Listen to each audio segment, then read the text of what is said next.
Rabbil li wa li walidayya amin. Mari sama-sama kita buka kitab kita di akhir di yang terakhir di halaman 46.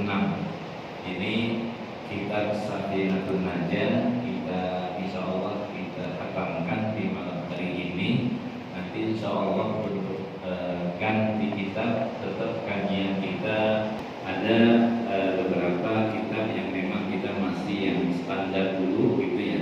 Tapi tetap ini materinya sangat luar biasa terkait yang namanya Riyadul Badi'ah. Ini syarahnya dan juga kitab Sulam Taufik. Nanti disarahin qala al-musannif rahimahullahu ta'ala wa adaman naf'amihi wa bi barakati ulumihi wa bikum fid daraini amin. Qala faslun ai hada faslun. Ini merupakan satu fasal alladzi la yuftiru, yang tidak membatalkan puasa.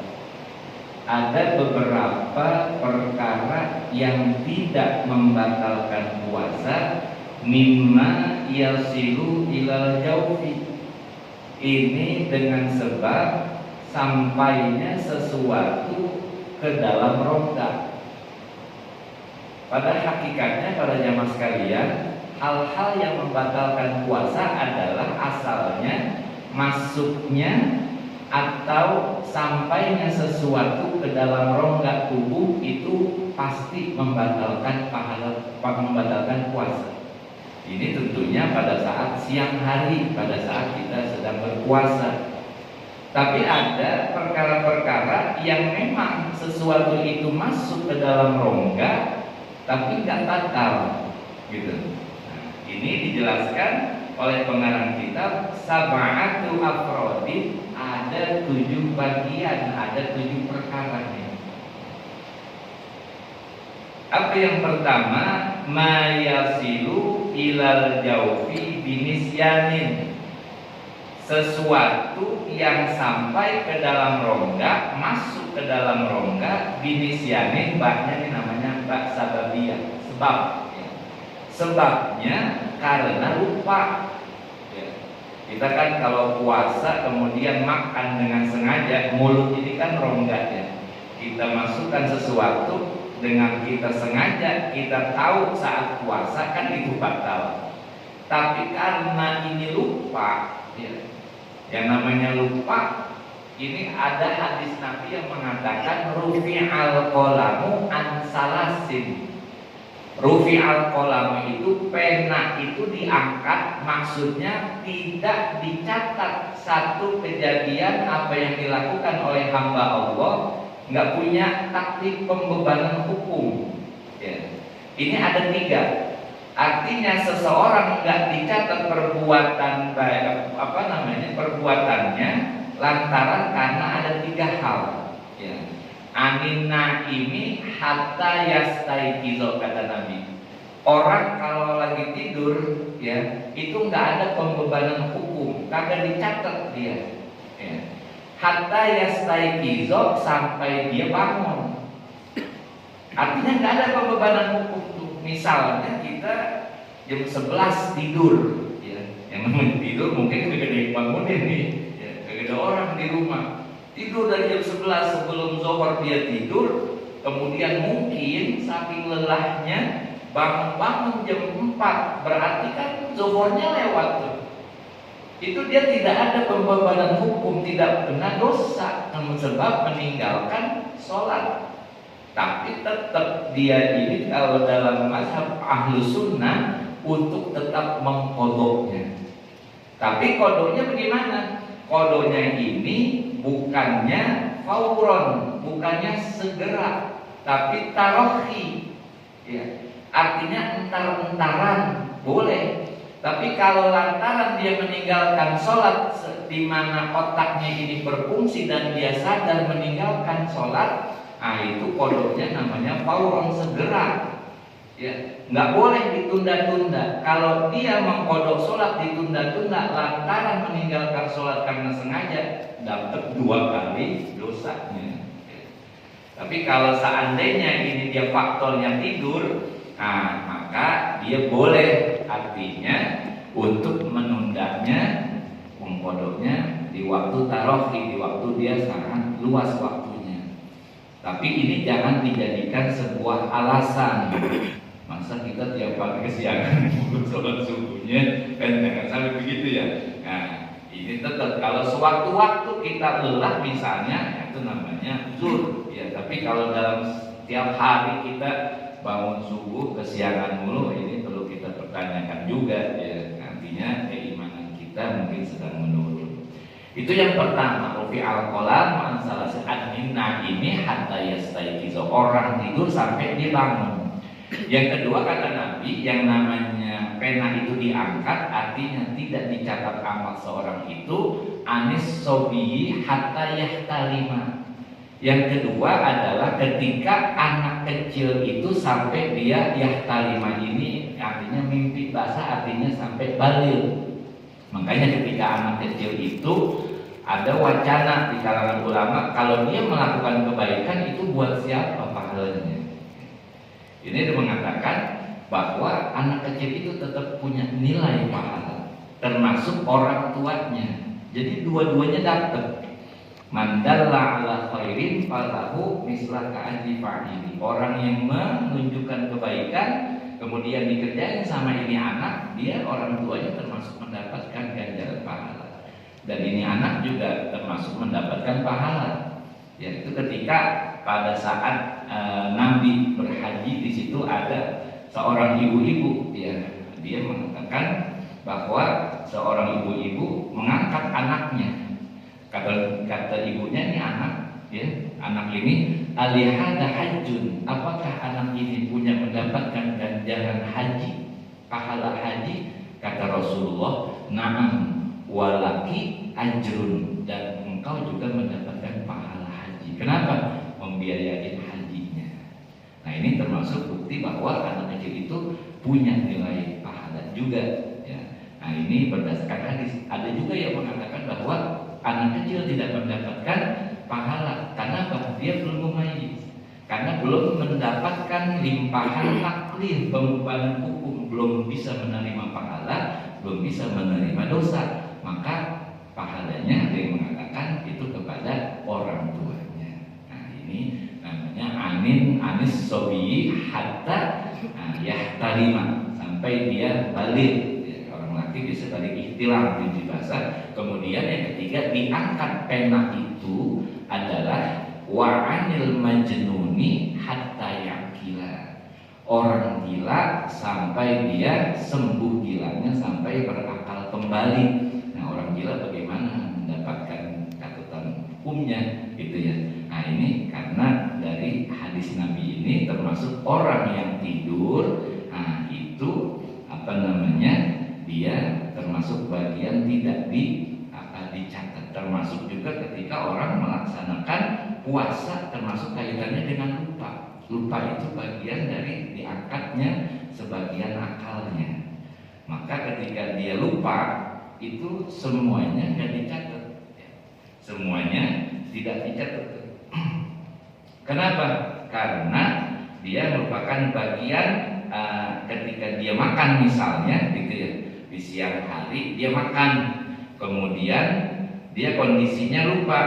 Nah, yang seperti ini maka dia dianggap makanan itu merupakan rizki dari Allah Subhanahu wa ta'ala. Dan ini disampaikan kata Nabi, man nasiya, siapa saja yang lupa, wa huwa shaimun, sedangkan dia sedang berpuasa, fa'akala, kemudian dia makan tuh, karena kondisinya dia lupa, dia makan, au syariba, atau dia minum, faliyutimma saumahu, kata Rasul, maka sempurnakanlah, artinya lanjutkanlah puasanya. Itu afa'anahullahu wasaqahu, Allah berikan rezeki berupa ya nikmat, berupa dia bisa makan dan bisa minum. Ini hadis riwayat Imam Syaikhan artinya dari Imam Bukhari dan Imam Muslim. Itu yang pertama, karena lupa, ya, karena lupa. Cuma masalahnya kalau seandainya kita lupa, ya kalau seandainya kita diingetin gitu ya, lagi siang-siang puasa Ramadan, lagi puasa, nah kita lepas, jangan kita terusin.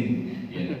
Bagaimana makanan yang ada di mulut, otomatis kita mancing, kita lepehkan. Artinya yang udah masuk, ya masuk. Yang masih ada di mulut, hendaklah kita lepehkan seperti itu. Kenapa? Karena kesadaran kita sudah dikembalikan lagi. Itu yang pertama, binis ya. Au jahlin, ataupun yang kedua, ini masuknya sesuatu ke dalam rongga dengan sebab jahal, artinya ketidaktahuan dia. Mungkin bisa terjadi seseorang yang berada jauh di kalangan mungkin daerah-daerah yang memang terpencil, yang jauh dari dakwah Nabi, yang belum tersentuh misalnya. Nah, tapi kalau sekarang ini hal yang mustahil ya. Artinya kalau dalam lingkungan kita, nah ini banyak sudah informasi yang bisa kita dapat tentang pengetahuan agama. Jadi ketika dia misalnya nggak tahu, nah ini memang harus untuk dipaksa ya, dipaksa untuk apa? Untuk belajar gitu.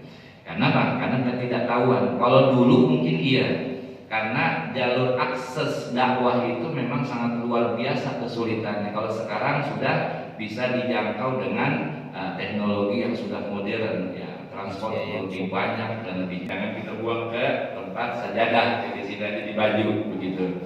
Nggak batal itu ya, tidak batal dan juga tidak najis ya, termasuk air liur itu bukan merupakan hal yang najis ya. Air liur ketika misalnya keluar dari mulut kita, atau misalnya kita pada saat lagi tidur ya, kalau duduk kemudian di sholat Jumatan keluar air liur kita, nah ini nggak najis ya. Air liur itu bukan yang menajiskan, kecuali keluarnya kalau bimakdan dalam perut kita ya. Kayak misalnya gumoh tuh, anak-anak bayi itu termasuk najis. Kenapa? Yang keluar itu bukan dari mulutnya, tapi dari dalam perutnya. Itu namanya gumoh kalau kita bilang tuh, muntah anak-anak kecil, bagian dari hal yang menajiskan dan bisa membatalkan sholat kalau seandainya kita pegang itu.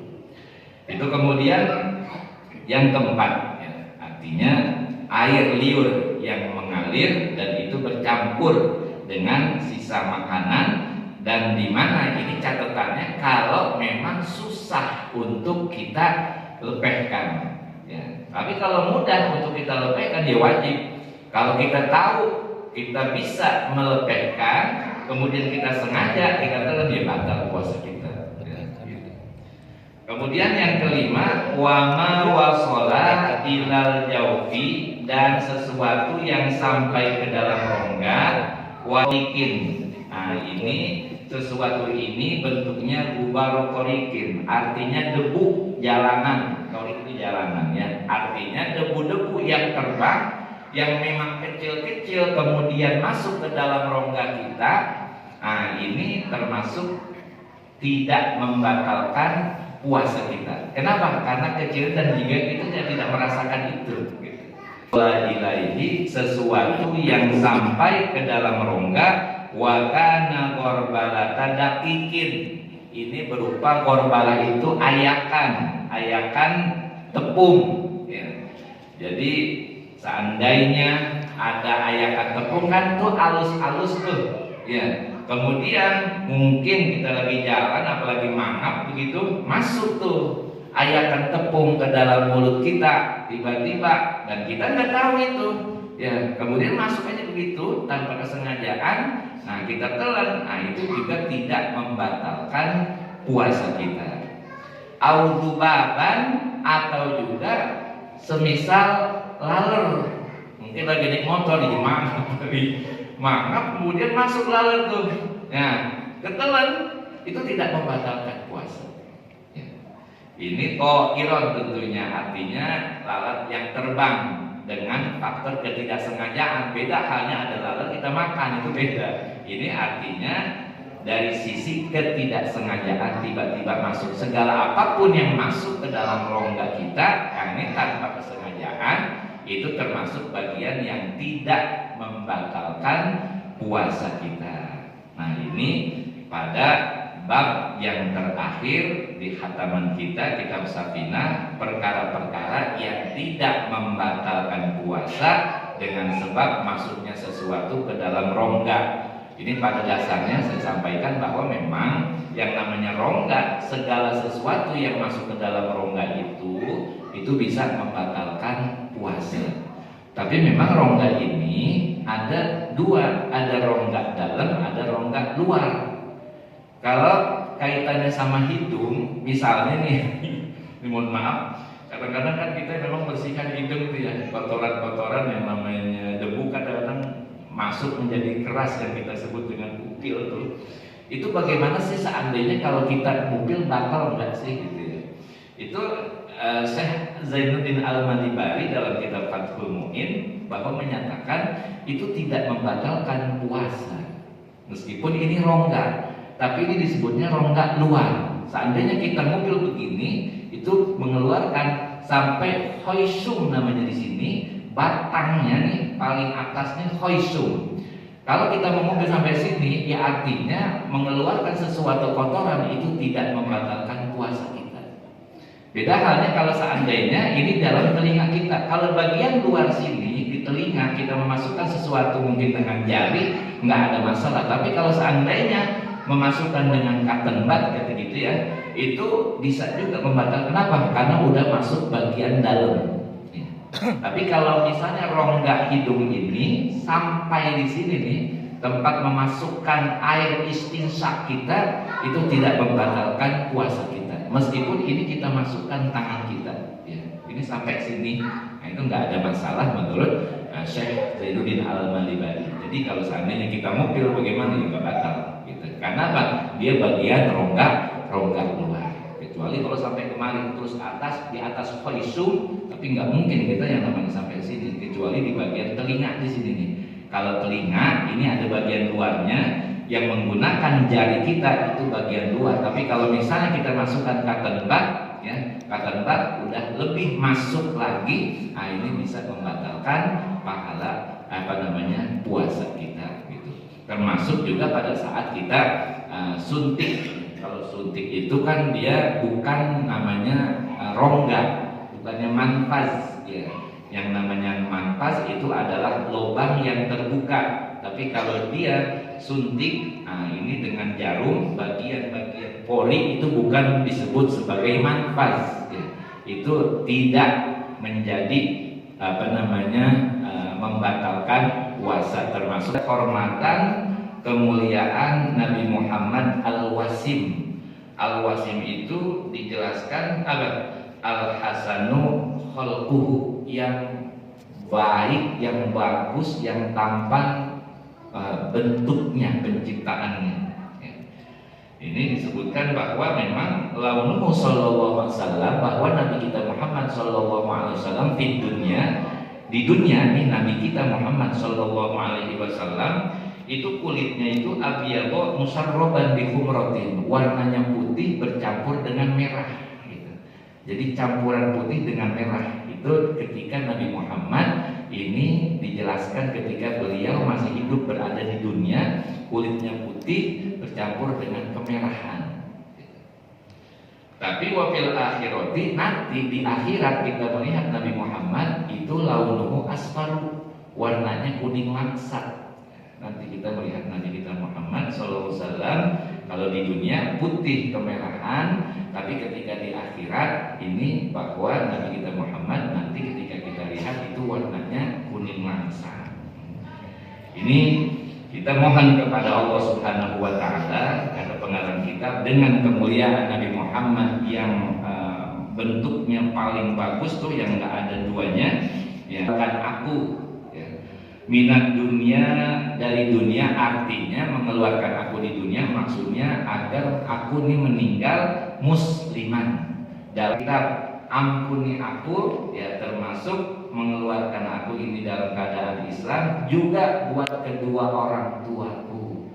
Jadi ini mengatakan amalakum, amal-amal kalian ini nanti akan ditunjukkan kepada ahli kubur dari saudara-saudara kalian, orang tua kalian, kakek nenek kalian.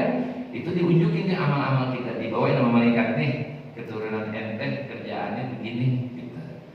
Kata Nabi, fa in kana khairan, kalau seandainya itu baik amal-amal kita, istabsyaru, orang tua kita, kakek nenek kita itu bahagia ngelihat apa? Amal-amal soleh yang dilakukan oleh keturunannya itu termasuk amal-amal soleh. Wa in kana ghairu zalika, tapi kalau seandainya sebaliknya, maka mereka berdoa, Allahumma la tumittahum, ya Allah jangan engkau matikan qabla hadaitana, sebelum engkau memberikan petunjuk kepada mereka. Kama hadaitana, sebagaimana engkau memberikan petunjuk kepada kami. Nah, ini artinya orang yang hidup dengan orang yang meninggal itu sangat erat kaitannya, apalagi orang tua kita, kakek nenek kita. Nah, ini menjadi bekal buat mereka juga dengan amal-amal soleh yang kita lakukan.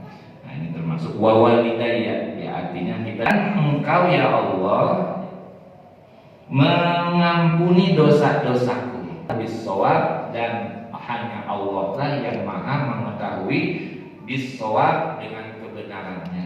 Artinya pengarang kitab dengan menukil daripada ilmu-ilmu agama telah menetapkan ajaran-ajaran agama, tapi dengan ketawaduannya di akhirnya ini merupakan sifat-sifat ulama yang tawadhu dengan mengatakan wallahu a'lam bissawab. Allah yang maha mengetahui dengan kebenaran-kebenaran. Kenapa? Karena tidak menutup kemungkinan yang namanya ijtihad dengan penulisan risalah atau ilmu itu ada kekeliruan. Al-Fatihah ala hadhihi niyyah wa ala kulli niyatin shalihah, khususan di hadratus Syekh Salim bin Sumayr Sayyidina Syekh Nawawi Al-Bantani, nafa'ana Allah bi ma'lumihi. Al-Fatihah.